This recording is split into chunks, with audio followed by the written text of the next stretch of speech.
اور فعل ماضی کے آخر پر سکون اس صورت میں ہوگا، یعنی فعل ماضی کے آخر پر سکون سے مراد ہے عدم حرکت، کسی بھی حرکت کا نہ ہونا۔ تو فعل ماضی کے آخر پر کوئی بھی حرکت اس وقت نہیں پڑھی جائے گی، یعنی فعل ماضی کے آخر کو ساکن پڑھا جائے گا کہ جس وقت فعل ماضی کے آخر پر تا سے بننے والی ضمیر ہوگی، کوئی بھی تا سے بننے والی ضمیر ہو، تو جن جن سیغوں کے آخر میں تا سے بننے والی ضمیر ہوگی، ماضی کے اس لفظ کا آخر ساکن ہوگا کہ اس پر کوئی بھی حرکت نہیں ہوگی۔ مثال کے طور پہ اگر ہم دیکھیں یہ ضربتا، اس میں ماضی کے آخر پر یہ تا لگا ہوا، یہ ضمیر ہے، تو ماضی کا جو آخر با ہے یہ ساکن ہے۔ اسی طرح تما، یہ بھی تا سے بننے والی ضمیر ہے، اس کے آخر میں تما ضمیر لگی ہوئی ہے تو ماضی کا آخر ساکن ہے۔ ضربتم، یہ تم ضمیر لگی ہوئی ہے تو ماضی کا آخر ساکن ہے۔ ضربتی، یہ تی ضمیر ہے، ماضی کا آخر با ہے، یہ ساکن ہے۔ اور ضربتما، یہ تما ضمیر لگی ہوئی ہے تو ماضی کا آخر ساکن ہے۔ ضربتن میں یہ تنہ ضمیر لگی ہوئی ہے جو کہ مؤنث غائب کے لیے استعمال ہوئی ہے تو یہ ماضی کا آخر ساکن ہے۔ تو جس مثال میں، مثال کے طور پہ جیسے یہ ضربتو ہے، اب یہ تو بھی ضمیر ہے تو اس میں بھی ماضی کا آخر ساکن ہے کہ کوئی حرکت نہیں ہے۔ تو فعل ماضی کے 14 لفظوں میں سے وہ الفاظ، وہ صیغے کہ جن کے آخر پر تا سے شروع ہونے والی ضمیر ہو، چاہے وہ واحد کی ہو، وہ تثنیہ کی ہو، وہ جمع کی ہو، مذکر کی ہو یا مؤنث کی ہو، کوئی بھی ضمیر ہو تو فعل ماضی کے آخر پر سکون ہوگا، فعل ماضی کے آخر پر کوئی حرکت نہیں ہوگی۔ جیسا کہ مخاطب میں ہم نے تا، تما، تم، تی، تما، تنا اور تو، یہ ساری آخر میں ضمیریں ہیں تو ماضی کا آخر با ہے ان سب مثالوں میں بھی، اور اس مثال میں بھی ماضی کا آخر ساکن ہے۔ اور دوسری صورت کہ جس صورت میں فعل ماضی کے آخر پر کوئی حرکت نہیں ہوگی، وہ ہے کہ جس وقت ماضی کے آخر میں نا ضمیر لگی ہو۔ مثال کے طور پہ جیسے ضربنا، یہ جمع متکلم کا صیغہ ہے،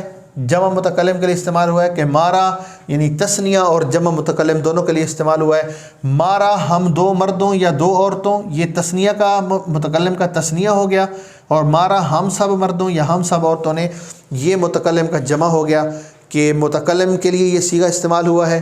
اس کے آخر پر یہ نا ہے جو کہ ضمیر ہے، یہ جمع متکلم کی ضمیر ہے، اس ماضی کا آخر با ہے تو یہ ساکن ہے، اس کے اوپر کوئی بھی حرکت موجود نہیں ہے۔ اسی طرح ماضی کے آخر پر کوئی حرکت نہیں ہوگی اس لفظ میں کہ جب ماضی کے آخر میں جمع مؤنث کی نون آ جائے۔ ماضی کے آخر میں، یعنی ماضی کے ان 14 لفظوں میں ماضی کے جس لفظ کے آخر پر بھی جمع مؤنث کی نون آئے گی تو ماضی کے آخر پر کوئی حرکت نہیں ہوگی بلکہ ماضی ہمیشہ ساکن ہوگا۔ مثال کے طور پہ جیسے یہ ضربنا، اس میں جو یہ نون ہے یہ جمع مؤنث کی نون ہے، اور اس ضربنا میں جو ماضی کا آخر ہے یہ با ہے اور یہ ساکن ہے۔ اسی طرح جیسے یہ آخر میں جمع مؤنث کی نون ہے، کیونکہ اس کا ترجمہ ہے کہ مارا ان سب عورتوں نے، ان سب عورتوں نے مارا، تو یہ جمع مؤنث کے لیے استعمال ہوا ہے تو فعل ماضی کا آخر ساکن ہے۔ اور جو تیسری ہے کہ وہ فعل ماضی کے آخر پر حرکت ضم کی صورت میں آئے گی، یعنی ان 14 لفظوں میں سے جس صورت میں فعل ماضی کے آخر پر حرکت ضم یعنی پیش آئے گا، وہ صورت یہ ہے کہ اگر فعل ماضی کے آخر میں واو آ جائے، واو ضمیر جو کہ جمع مذکر غائب کے لیے استعمال ہوتی ہے، جب وہ واو ضمیر لگی ہوگی تو پھر فعل ماضی کے آخر میں حرکت ضم یعنی پیش ہوگا۔ مثال کے طور پہ جیسے غائب میں ضربا، ضربا اور ضربو،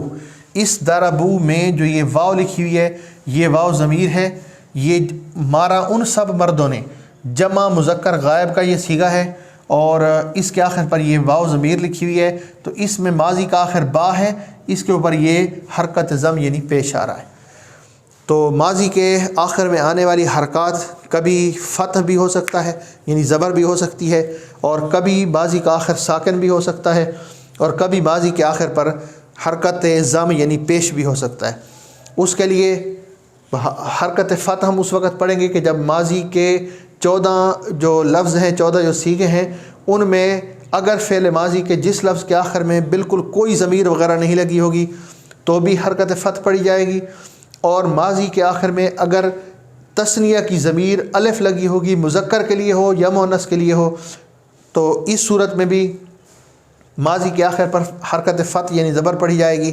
اور ماضی کے آخر پر سکون اس صورت میں ہوگا کہ جب ماضی کے آخر میں تا سے شروع ہونے والی کوئی ضمیر لگی ہوگی یا نا ضمیر ہوگی جو کہ جمع متکلم کے لیے استعمال ہوتی ہے، اور یا پھر مؤنث کی نون جو کہ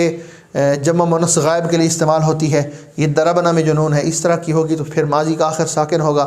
اور فعل ماضی کے آخر میں حرکت ضم یعنی پیش اس صورت میں آئے گی کہ جس صورت میں ماضی کے آخر میں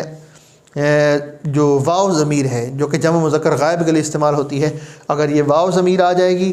جیسا کہ ضربو کے اندر آئی تھی، تو پھر ماضی کا جو آخر ہوگا وہ اس کے آخر پر حرکت ضم یعنی پیش آئے گا۔